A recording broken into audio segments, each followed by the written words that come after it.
momento do livro Guia de Luz, do Espírito de Emmanuel. Que pedes? Louco está a noite, te pedirão a tua alma. Isso é de Lucas. Que pedes? Que pedes a vida, amigo? Os ambiciosos reclamam reserva de milhões. Os egoístas exigem toda satisfação para si somente. Os arbitrários solicitam atenção exclusiva aos caprichos que lhes são próprios. Os vaidosos reclamam louvores. Os invejosos exigem compensação que lhes não cabe. Os despeitados solicitam considerações indébitas. Os ociosos pedem prosperidade sem esforço.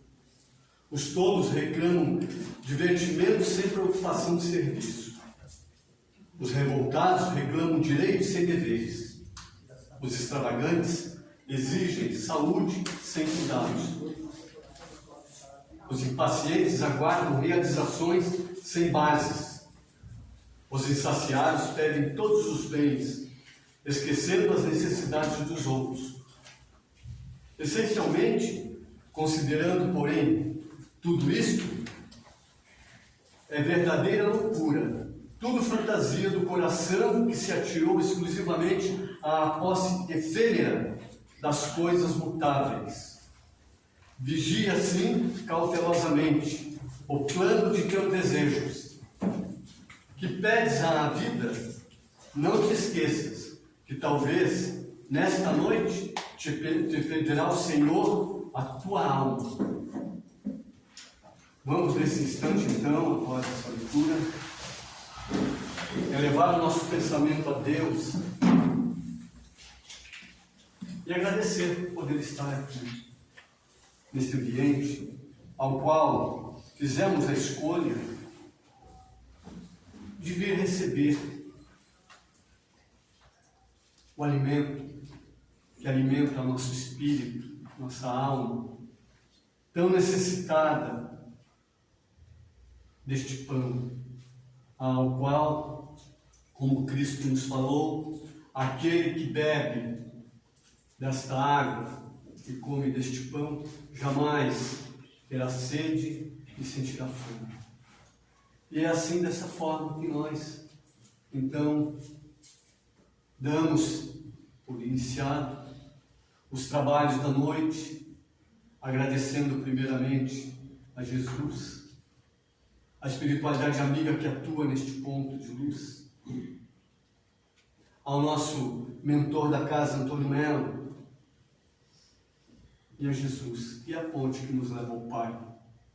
Em agradecimento a tudo que vamos receber, nós dizemos: Pai nosso que estás nos céus, santificado seja o vosso nome. Venha a nós o vosso reino. Seja feita a vossa vontade, assim na terra como nos céus. O pão nosso de cada dia nos dai hoje. Perdoai, Senhor, as nossas ofensas, assim como nós perdoamos a quem nos tem ofendido. E não nos deixeis cair em tentações, mas livrai-nos de todos os males, e assim seja. E desta forma, então, agradecemos a todos, aos anjos guardiões de cada qual que se encontra, dos nossos irmãos desencarnados, que são uma quantidade bastante elevada, e assim, para nossa alegria, hoje temos na tribuna o nosso irmão Edvan. Vamos pedir ao seu mentor, amigo, que possa incentivá-lo da forma a qual possa trazer a nós aquilo que nós precisamos e necessitamos ouvir na noite de hoje. Muito obrigado. Meu irmão, manda ver.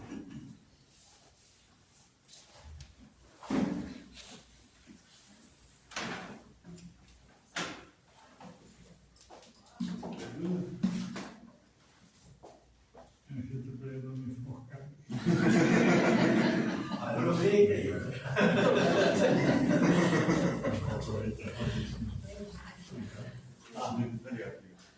minhas irmãs e meus irmãos, uma boa noite. Boa noite. Hoje o tema que nós vamos falar não é o tema do suicídio, muito embora estejamos adentramos ao Setembro Amarelo, que fala da prevenção do suicídio. É um tema importante, mas nós já fizemos a última vez aqui, não vamos ser maçante mais do que já somos.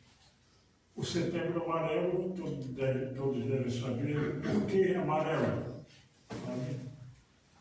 Foi em 1994, em Colorado, nos Estados Unidos, um jovem de 17 anos chamado Mike Emmy, ele restaurou um Mustang, pintou de amarelo, saiu e no outro dia encontraram o Mustang estacionado e ele deu um tiro e se suicidou.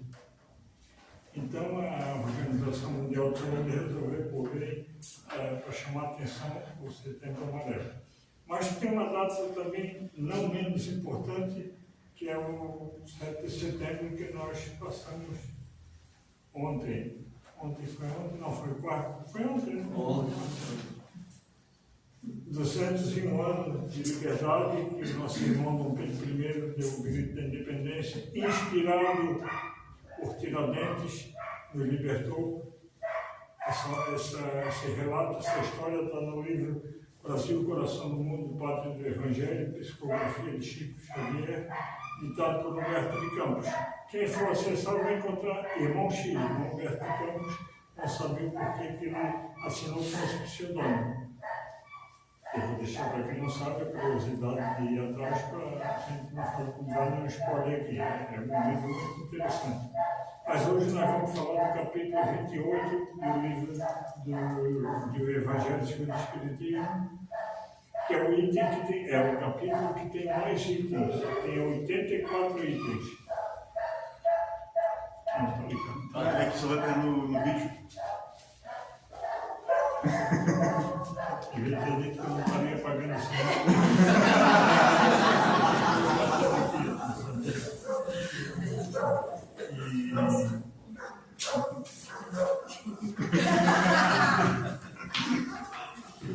Então, no capítulo 28, é o capítulo com mais itens, tem 84. Esse é o primeiro. O segundo é o capítulo 5, com 31 itens.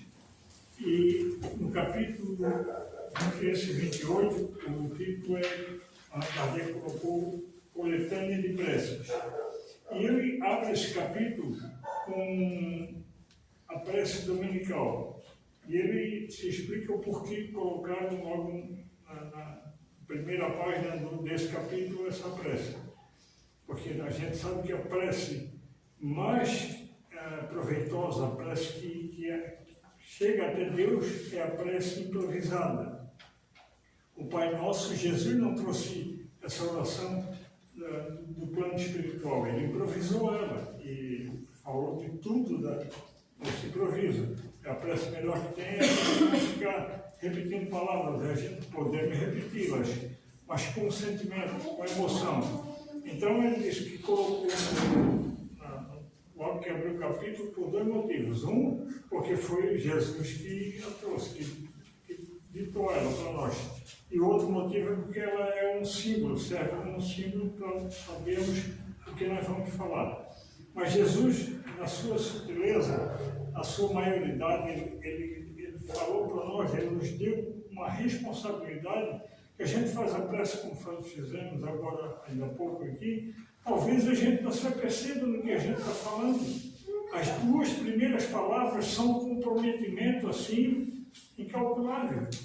Pai Nosso. Nosso. E a gente trata com indiferença as outras pessoas, até algum da consanguinidade, a gente trata os animais com indiferença, o verde com indiferença, a verdura, ou tudo. E aí quando é captado uma nave espacial de outros planetas, de outros sistemas, e como dizem, eu falei, tem uma amiga que foi comissária de bordo e ela disse que conhece pessoas, pilotos, que foram na época requisitados para levar restos mortais os Estados Unidos de ETs, lá para a área 51, para aquele lado. Então, assim, serve um pinto mesmo, com aqueles olhões assim, vermelhos e todos deformados, e a gente acha ridículos, feios. Para eles, nós é que somos os feios. Porque olha a inteligência de fazer uma nave que não é movida a combustão, é supersônica, é uma coisa assim, não tem como a gente mensurar como é que de repente dá um salto, porque o combustível está na atmosfera e nós não tivemos capacidade de fazer coisas assim iguais. Eles já são mais evoluídos. Então, são nossos irmãos, Pai nosso, somos todos irmãos. A gente vê pessoas aí pelas ruas, pessoas nas calçadas dormindo, pessoas nos hospitais, pessoas nas prisões, fazendo coisas erradíssimas, como ainda há pouco, dedicado ainda assisti uma reportagem de que um religioso fez, foi condenado a 28 anos de prisão. Meu Deus, ainda há pessoas com esses sentimentos, com esses pensamentos, com essas atitudes, mas são nossos irmãos, e a pessoa que sofreu esse ultraje dele também é nosso irmão. Então, a gente tem que abrir a mente.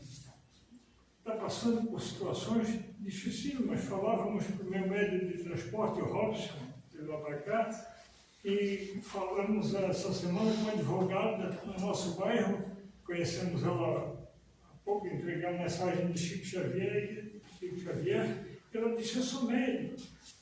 No qual eu sempre trabalho. Não, eu dou manifestação aqui dentro do meu escritório, uma advogada. E quem é que atende? A minha funcionária. Meu Deus. Ela assim, mas eu tenho um mentor.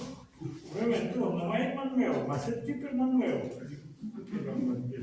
Mas aí eu fiz aquele solilóquio comigo, talvez o meu mentor disse: não te mete, deixa assim. Ela não pediu conselho. Ela não perguntou o que eu achava. Então deixa ela. Falava, imagina essa funcionária. Se ela não tem conhecimento nenhum, ela atende para não perder o serviço. Se ela tem conhecimento, ela também está influenciada, porque mas eu fiquei na minha. Então, assim, são nossos irmãos. Ela é nossa irmã, quem está se manifestando, as entidades, somos todos irmãos. Então, a gente começa: Pai nosso que está nos céus. Mas a gente sabe hoje, pelos telescópios, que esse céu não é como a gente imagina, não é como a gente vê. Como que Jesus vem falar que está nos céus? Dá a impressão assim que Deus está longe de nós. Porque à época, Jesus não furtou ninguém, não tirou de ninguém o pensamento, as palavras. Ele deixou. Então, Pedro perguntou para ele: Senhor, quantas vezes eu perdoo meu irmão para pecar contra mim? Será até 7 vezes? Olha o número 7. Jesus não repreendeu Pedro. Isso não, Pedro, não 7. 70 vezes 7. Vai lá, vai perdoando. Não tirava nenhum incentivo de ninguém. Então, que está nos céus significa que compreendia o céu como um lugar com pontinhos luminosos para recriar nossa visão. Jesus deixou. Mas é assim, hoje nós sabemos que nós estamos nesse céu, que é nada mais do que o universo. Porque a Terra não tem nenhuma base para segurar o planeta. Estamos flutuando no espaço, assim, regidos por uma inteligência superior. Então o céu, aqui é o céu. O que precisa para nós entrarmos no plano espiritual, para nós começarmos a ver espíritos desencarnados? A morte, o corpo morrer. O corpo morrendo, nós já estamos no plano espiritual. Se eu morrer agora aqui, que não vai ser o corpo, vai cair aqui, vai dar um barulho, vai estrebuchar, e eu vou continuar em pé. Não vou cair junto com ele. Tomara que não aconteça isso, mas se alguém desencarnar no banco, o corpo vai cair, vai no ombro do outro, e a pessoa, às vezes a gente nem se percebe. Ou a gente está muito ligado no que está sendo dito, ou a gente está com medo, ou aconteceu, porque assim, é igual o sol, quando entra numa vidraça e raios solares, passa e a gente não faz barulho nenhum. Então, o corpo cai, e aí nós estamos mortos. Desencarnados? Talvez não, porque morrer é uma coisa, e e desencarnar é outra. Morrer é um fenômeno biológico, fisiológico. Basta o corpo entrar em falência dos órgãos e ele morre. A desencarnação é mais difícil, porque nós temos que desapegar de tudo. Conhecemos, o tema não é esse, mas nós conhecemos faz uns 4, 5 meses uma senhora daqui do sul. A família dela mora perto de nós. Primeiro, ela houve o desencarne, porque o desencarne, o termo é errado, não é desencarne, é desencarnação. Desencarne significa tirar carne. Mas no suicídio dela houve o desencarne, depois houve a morte, e eu não sei se já houve a desencarnação, porque não vou falar como é que foi, porque foi coisa, isso relatado pelo sobrinho dela que estava lá. Mas é assim, nós estamos em todos os lugares sujeitos à morte. Quantos espíritos tem aqui ao nosso lado, sentado perto de nós, ou nós sentados junto com ele, no mesmo espaço, e nós não nos apercebemos.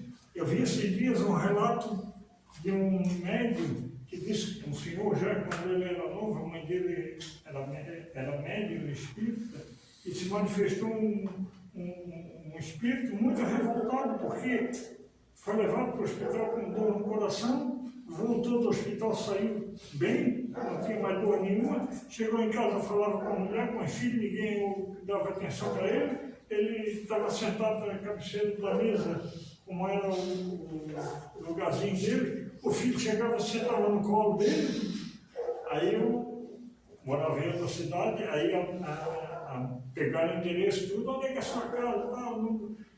Deu tudo certinho, mas na época só tinha orelhão e era difícil, a rua tinha orelhão, mas como o rapazinho foi lá numa cabine, lá no posto telefônico, e pediu para eu ligar para tal rua. E aí o telefone tocou, alguém ia passando, atendeu, e ele perguntou se conhecia fulano, beltrano. Tá, foi lá chamar a viúva, depois de tempo veio. Aí ela assim, olha só a inteligência do guri. Ele explicou o que estava vendo e disse assim, quando vocês for a hora da alimentação, não sente no lugar dele, deixe o lugar dele reservado, mas fale assim, pois é, meu filho, que saudade do teu pai.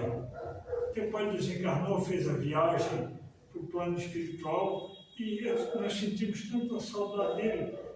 Mas a mulher disse, se o senhor atender, não precisa mais voltar a se manifestar por mim.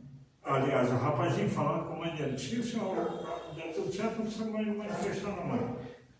Até hoje, o homem já está com 60 anos e ele não voltou mais. Talvez ele assimilou, porque falaram, e os familiares falaram. Papai, que saudade, porque a gente não sabe, então eu estou sentado aqui, morre o corpo, eu vou continuar falando aqui, uma bobagem, vocês vão ficar. Eu vou dizer, ainda vou dizer para vocês, calme, espera, não acabei de falar, e vocês vão sair correndo de medo, outros vão chamar o SAMU, outros vão me reanimar, e eu vou estar aqui em pé. Isso é que acontece. Então, o céu é onde nós estamos, em todos os lugares. Santificado seja o teu nome, continua a oração. A gente santifica o nome de Deus. Nós já temos essa possibilidade quando nós vimos, por exemplo, essa rosa que de vez em quando eu chego aqui, essa roseira está sorrindo para mim lá fora. A gente santifica Deus, porque na pergunta 4, número 4, Allan Kardec pergunta no livro dos Espíritos, onde podemos encontrar a prova da existência de Deus? E é a resposta, num axioma, numa máxima que é aplicada às vossas ciências, que não há efeito sem causa. Procurai tudo que não é obra do homem e a vossa razão vos responderá. Então a gente vê uma formação daquela, a gente tem que enaltecer Deus. É Deus, porque nós não temos. A gente pode fazer o quê? Muito, fazer um enxerto, mudar a cor dela, mas também a cor não vai aguentar a cor artificial, mas nós não conseguimos dar vida para ela. Então, santificado seja o teu nome, venha a nós o teu reino. O que reino de Deus que vem, que tem que vir a nós? O reino de amor. Na questão 1018, Allan Kardec pergunta assim, como é que nós vamos entender aquelas palavras de Jesus? Meu reino não é desse mundo. Porque dá a impressão assim, agora com as nossas palavras, que o reino de Deus é longe daqui. E aí os Espíritos respondem, quando Jesus usou essa expressão, ele se referia ao reino não é desse mundo, do mundo velho, do mundo de rancor, de cólera, de inveja, de ciúme, de falsidade, de falcatruas. Então, não é desse mundo. Hoje nós já estamos instalando o reino divino na nossa mente. Pergunta 621, Allan Kardec pergunta, as perguntas dele são fabulosas. Onde é que está escrita a lei divina? E aí, cada um vai puxar para a sua religião, não é nada, está no livro, está no Torá, está na Bíblia, está no Evangelho. Não. A resposta, na consciência. A lei divina está na consciência, nós sabemos o que é certo e o que é errado. Então vamos instalar esse reino de Deus em nós. Aonde nós andarmos, quantas vezes nós chegamos num lugar e a pessoa diz, poxa, é tão bom estar perto de ti, né? Mas antigamente tinha medo e lá vem ele, vai correndo. Mas é, porque a gente já está assimilando a ideia de Deus. A gente já está sabendo que nós não estamos sozinhos. Que tudo que nos acontece, às vezes a gente diz assim, meu Deus, eu rezo, e só me aparecem situações difíceis. No livro Contos e Apólogo, de Humberto de Campos, que está assinado também com o irmão X, que nós falamos, Chico Xavier psicografou, e no capítulo Remédio Objetivo, um médium de uma casa espírita chamado Isidoro, sempre reclamava, meu Deus, eu faço tudo e só me parece que está tudo. Aí se manifestava um mentor da casa chamado Policarpo, que eu não sei se é o mesmo Policarpo da época de Jesus, e dava conselho. Na próxima reunião ele reclamava. No fim, Policarpo disse assim, ó, tem um remédio objetivo, que é o título do capítulo. Fica em casa, de papo pro ar, sem fazer nada, que tu não vai ser assediado. Porque é o seguinte, a árvore que não é frutífera não recebe pedrada. Que exemplo, que fabuloso esse dizer dele. A árvore que não dá fruto não é apedrejada. E vamos ver por quê. Porque a gente vê uma macieira, uma laranjeira, uma goiabeira, a gente vai ou jogar pedra para derrubar a fruta ou apulpar com uma vara, mas a árvore que às vezes não tem nem flor, a gente não chama atenção, a gente passa despercebido. Nós estamos dando frutos, nós somos a árvore que está dando fruto, nós somos assediados. De vez em quando chega contrariedades no plano físico ou não, etapa, a gente recebe bofetada física mesmo. E não é só nos livros, a gente recebe aqui etapa física, etapa fluídica, as pessoas zombam de nós, mas nós também éramos assim. Vai chegar o tempo deles. Quando o Divaldo fala que um dia chegou um amigo dele e disse para ele, Divaldo, me convença que a morte não existe. Não posso. Por quê? Você vai se convencer. Como? Você vai morrer. Desgraçado. Você vai entrar no plano espiritual, você vai ver que a morte não existe. Quantas vezes a gente está tendo um trabalho medíocre com a pessoa não morrida? Claro que não morre, você está falando comigo. Mas isso é meio... Tá, calma aí. Que acha que está indo no plano físico? Sim, tu eras homem, não eras? Era, porque a gente vê... Aí é uma médium, uma mulher, dá um passinho para trás e vê o corpo que está falando. Quando ele vê que está falando no corpo de mulher, o que está acontecendo? Esse corpo não é teu. Tu já não estás mais no plano físico. E desapega a criatura, vai em direção, como a gente diz, vai em direção à luz. Vai vir a vida flutuando. Mas a gente fica pegado. O céu está em todos os lugares.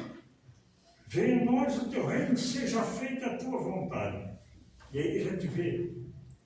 Primeiro Jesus disse, se o teu olho for causa de escândalo, arrancai fora. Se a tua mão for causa de perdição, desseca a mão. Pô, se fosse pegar todas as pessoas que fazem maldade e arrancar os olhos ou tirar a mão, o mundo ia ser de maneta e de cego. Não é isso que Jesus se referiu. Mas já pensou, quantas coisas erradas, de vez em quando vem aqueles pensamentos, não, eu tive direito de errar, mas não tenho direito de continuar no erro, não sou mais eu. Porque senão ele ia separar a mão, o braço, teria algum bem, iria fazer algum bem para mim, para a humanidade? Não. Como é que é isso então, esse dizer de Jesus? Quantas crianças nascem cegas, com endocefalia, com anencefalia, muda, surda, aleijada, amputada? Só isso. No plano espiritual, a gente pede para vir sem os olhos. Olha, eu não quero cair novamente naquela tentação. Eu quero vir sem as mãos, como tem aquele português de Portugal mesmo, não da Europa, que está no livro Memória de Suicídio, Psicografia, Ivone do Amaral Pereira, ditado pelo espírito Camilo Castelo Branco, que é aquele cidadão português que matou uma mulher asfixiada e depois se suicidou. Ele pediu para reencarnar, que o tema não é esse, por isso que eu não vou entrar em detalhes, ele pediu para reencarnar sem duas mãos, nasceu uma criancinha sem as mãos. Pronto, não tinha mais problemas. Então é assim, a gente pede, eu queria assim, se o teu olho for causa do escândalo, arrancar fora. Seja feita a tua vontade. E aí Deus diz assim, através dos seus mensageiros, que seja feita a tua vontade, vai. E aí a gente fica aqui, a gente quer deserdar da vida. Pedimos para estar aqui, ou como diz Raul Teixeira, Camilo, não é o Castelo Branco, Camilo, mentor de Raul Teixeira, uma vez disse para Raul, porque tinha um jovenzinho galego de olho azul, reclamando, o Raul, seu Raul, eu não pedi para nascer. Aí o Camilo disse para Raul, disse para ele que ele está certo, eu não pedi para nascer. Ele implorou, ele esperneou, porque o pessoal não via. Agora veio com esse corpinho sarado, galeguinho, surfista, olhos azuis, e diz que não pediu para nascer. Claro que pediu, isso é uma bênção. Agora se cuida, porque senão na próxima, ao invés de olho azul, pode vir seu olho. Ao invés de ser um galeguinho, pode vir seu cabelo. Nada contra que não tem cabelo.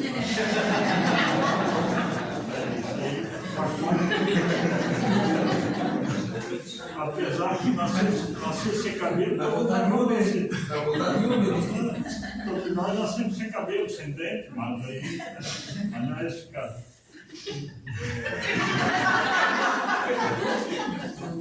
Eu não sei se escapou, não era para falar.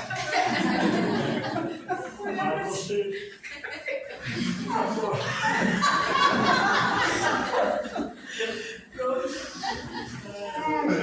Oi, Divan, mas é que tem uma doença que a pessoa não nasce o cabelo, fica careca a vida inteira. Pronto. Também é pedido. É um pedido. Ah, eu quero ir, não quero ter. O meu couro capilar tem que ir lisinho. Porque realmente são coisas. Pode ser. Eu tenho que defender mais.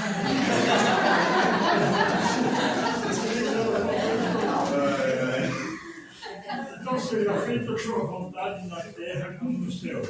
Porque a gente sabe que no dia do céu, no plano espiritual, está sendo feita a vontade de Deus. Os espíritos nobres estão nos auxiliando. Por exemplo, o Camilo Flammarion, que é da época de Allan Kardec, ou melhor, da época de Hipólito, Leão, Denis Rivail, que era Kardec pseudônimo, ele nos conta no livro, na Gênese, que o Sol, nosso Sol, vamos supor assim, uma sala de reunião onde os espíritos de escola se reúnem para mandar auxílio para nós. A gente pensa que o Sol, para chegar no Sol, tem que chegar de noite. Papai fresquinho. Só é noite porque eu sou assim. A gente sabe. Então, assim, a vontade de Deus está sendo feita em todos os lugares, na terra como no céu. O pão nosso de cada dia nos dai hoje. Qual é o pão que Jesus fala? O pão físico para o corpo que necessitamos, mas ele disse assim: eu sou o pão da vida. Quem vem até mim não sentirá mais fome. Ele é o pão da vida, ele é o caminho. Simão Pedro perguntou: qual é o caminho que leva a Deus? Ele disse: eu sou o caminho para a verdade, para a vida. Ninguém vem ao Pai senão por mim. E a gente pergunta assim: qual é o caminho para o bem? Vocês sabem qual é o caminho para o bem? O bem não tem caminho. O bem é o caminho. Não tem caminho para chegar a Deus. O caminho é Jesus. Quando Pedro pergunta: qual é o caminho? O caminho sou eu. Então, assim, O pão nosso que nos dá hoje. É tão bom a gente estar com o corpo alimentado, claro que tem alimentado, higienizado, medicado, repousado, agasalhado, isso tudo é bom. E alimentado com pão. Mas nós precisamos saber que nós vamos colocar daqui a pouco na cama, porque isso é uma inteligência suprema mesmo. Jesus, Deus, como foi relatado na pergunta 1, que é Deus, inteligência suprema, causa primeira de tudo, porque nós trabalhamos, todos nós aqui trabalhamos o dia todo, à noite nós vivemos junto com a família, né? Nós o dia todo ficamos trabalhando aqui no plano de terra e à noite ele dorme, nós vamos ter com a família. Olha que bênção! Ele vai repousar da fadiga física, ele vai ficar na cama adormecendo. Claro que à noite ele chama para levar ao banheiro, mas isso aí depende de muita água que a gente toma e é natural, é normal. Mas é assim, nós vamos retemperar. Amanhã a gente pega ele de novo, para quem consegue tirá-lo da cama, que ele não morreu ainda. Vamos ter mais um dia de serviço. Então é uma bênção. Pão nosso de cada dia nos dá hoje. Perdoa as nossas dívidas como perdoamos nossos devedores. E Jesus sempre usando parábolas para nos aprimorar. Ele fala de um patrão que chamou os funcionários, com a parábola de Jesus, chamou os funcionários para cobrar alguma coisa que ele devia. E tinha um que devia uma importância, mas não tinha como pagar. E aí o patrão disse, então vou te prender. Aí ele se lança aos pés e roga ao Senhor, me perdoa, eu vou te pagar tudo, mas me compreende, me dá um auxílio. Aí o homem disse, o patrão disse, tá, então pode ir embora que não precisa me pagar mais nada, eu te perdoo a dívida. Aí Jesus conta que ele saiu à rua e encontrou um que devia uma importância menor do que aquela que ele fora perdoado. E ele lança a mão na garganta da pessoa e paga, e a pessoa se joga de joelho e diz assim, me perdoa que eu não tenho, vou te pagar tudo. E ele lá tem, manda ele para a cadeia. Só que tinha algum, isso na parábola, tinha alguns outros servidores que viram ocorrido lá com o patrão, foram lá e disseram, ó, aquele vagabundo comia com tudo. Aquela pessoa que perdoasse, aquele cara lá, não perdoa o outro que devia menos. Traz ele para cá, o servo mau. Eu não perdoei a dívida, não devia perdoar tudo. O outro, como eu perdoei, e mandou seu senhor entregá-lo, botá-lo na cadeia, até pagar toda a dívida. Perdoa nossas dívidas, como nós perdoamos os nossos devedores. Já pensou se Deus, vamos botar Jesus, que é o nosso irmão, fosse nos cobrar as coisas erradas que nós fizemos até nós começarmos a nos acordar para Ele? Ele não cobra, Ele nos perdoa. E aí a gente vê alguém falando mal da doutrina espírita, dizendo que os médicos são tudo loucos, são fanáticos, e a gente se revolta. Calma, vai chegar o tempo dele. Deixa que ele está no momento dele. Se ele não está nos ferindo, não está nos batendo, não está nos atrapalhando, deixa. Às vezes a mulher em casa, ou o marido em casa, a mulher quer vir para o centro, ou o marido quer vir para o centro, e não vai. Calma, vai chegar o teu tempo. Não quero dizer agora, mas daqui a pouco vai vir. Assim como eu, às vezes eu fico me lamentando do tempo que eu deixei passar em branco. Eu tive a oportunidade de errar. Não temos o direito de permanecer no erro. Eu era um ignorante. Eu ignorava que eu era um ignorante. Hoje, eu já sei alguma coisa. Já sei que eu nada sei, que eu sou um ignorante. Não sabemos alguma coisinha, agora que tem para frente é muito. Então, a gente diz assim, perdoa nossas dívidas como perdoamos nossos devedores. Perdoa nossa dívida como perdoamos nossos devedores. Não nos deixeis cairmos em tentações. E qual é a tentação que a gente não pede para não deixar cair? Poxa, nós precisamos de trabalhar. O trabalho é para o sustento do corpo, o pão material, é para movimentar o corpo, é um exercício para ele, precisamos. Então não vamos cair na tentação de ficarmos o dia todo de papo para o ar, de só ver os outros trabalhar, dizer que a vida não vale a pena. Não me deixe cairmos em tentações. Livrai-nos de todos os males. E aí depende de todos os males. Porque são teus o reino, o poder e a glória para sempre. Porque Deus é onisciente, Ele sabe de tudo. É onipotente, Ele pode tudo. E é onipresente, porque Ele está em todos os lugares. Nós temos no livro dos Espíritos, na parte terceira, as leis morais. A terceira lei moral é aquela que vai nos tirar todos os transtornos. E aí, para quem não gosta, vai dizer que eu estou ficando louco. Que eu me ouvi falar que não é o caso de ninguém aqui. Mas lá fora eu sei que tem. É a lei do trabalho. A ocupação é a melhor coisa que tem. E a 10ª lei é a lei de justiça, amor e caridade. Então, os três, primeiro foi Moisés, as 3 revelações. Moisés, justiça. Jesus, amor. Doutrina espírita, caridade. Amor, a justiça, amor e caridade. Pergunta 886, para encerrar. Kardec pergunta assim, olha que fabulosa pergunta. Como entende, que significado tem a palavra caridade? Qual o significado dela? E nós vamos pensar assim, vamos dar roupas, vamos dar cesta básica, vamos aplicar passe, vamos dar uma palavra boa, dar uma palavra de amigo. Mas aí ela, Kardec, fecha a pergunta assim, como a entendia Jesus? Opa, resposta, é o dito BIP, benevolência para com todos, indulgência para as imperfeições alheias e perdão das ofensas. Cada um vai saber como faz a bondade, mas tem que começar por nós. Oração de São Francisco, eu sei que a maioria aqui, quase todos sabem.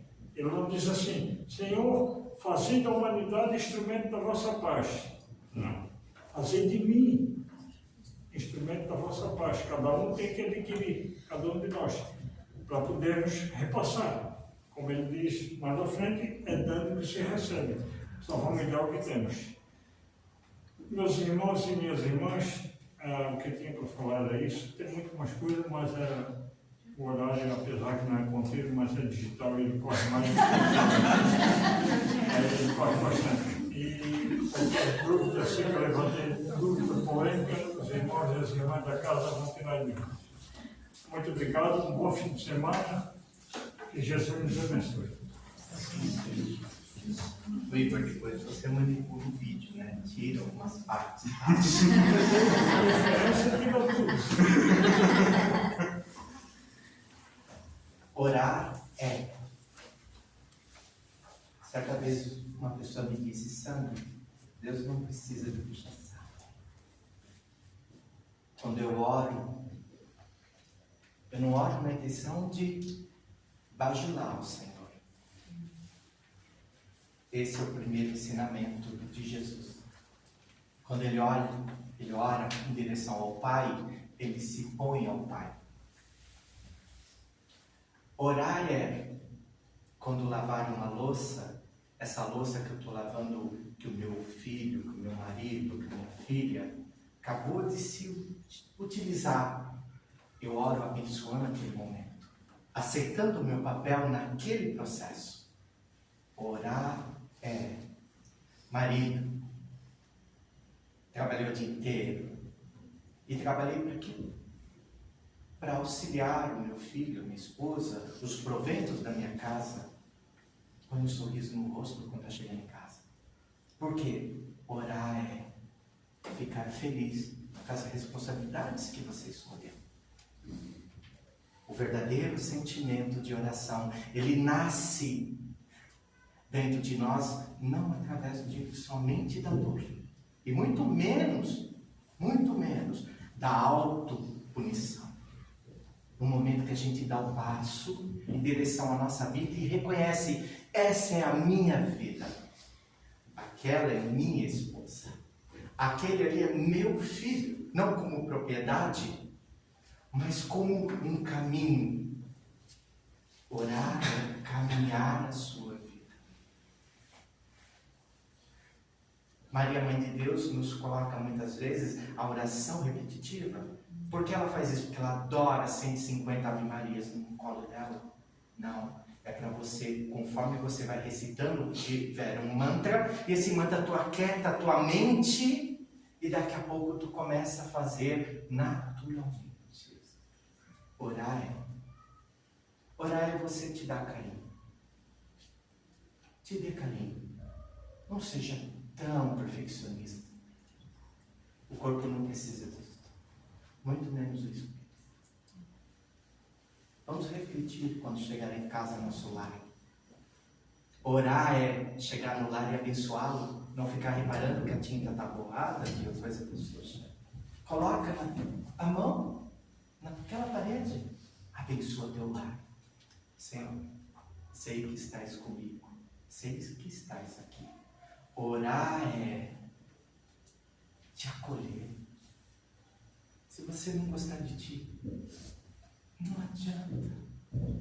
Orar é perdoar. Do quê? Porque ele me ofendeu. Eu tinha razão? Não! E por que se ofendeu? Se ele não tinha razão, não é motivo da ofensa. Orar é te dar um minutinho de paz durante o dia. Vai tomar um café, pega a xícara, sente o cheirinho. Ali tem oração. Reflitam sobre isso com carinho. Orar é... Vamos fechar nossos olhos e lembrar que orar é te dar o direito agora de ser filho do Altíssimo, ser irmão de Jesus e assumir isso dentro de você com maior natureza, porque Jesus não aponta o dedo para nós. Pelo contrário, Ele convida cada um de nós para olhar para Ele como irmão, pedindo ajuda a outro irmão. Orar é: Pai nosso que estais nos céus, santificado seja o vosso nome. Venha a nós o vosso reino. Seja feita a vossa vontade, assim na terra como nos céus. O pão nosso de cada dia nos dai hoje. Perdoai as nossas ofensas, assim como nós perdoamos a quem nos tem ofendido. E não nos deixeis cair em tentações, mas livrai-nos de todo mal. Se alguém mantém os olhos fechados e tem alguém no hospital, tem alguém precisando de oração, está enfermo, vamos orar para a Virgem Mãe Santa. Enviar os vossos mensageiros de luz até esse local e auxiliar com as radiações e trazer o melhor para cada um. Ave Maria, cheia de graça, Senhor é convosco. Bendita sois vós entre as mulheres, e bendito é o fruto do vosso ventre, Jesus. Santa Maria, Mãe de Jesus, rogai por nós, pecadores, agora e na hora do nosso desencarne. E de paz, que o Senhor nos acompanhe. Vai ter paz. Quem vai tomar paz é só ficar no banco e vai ser chamado.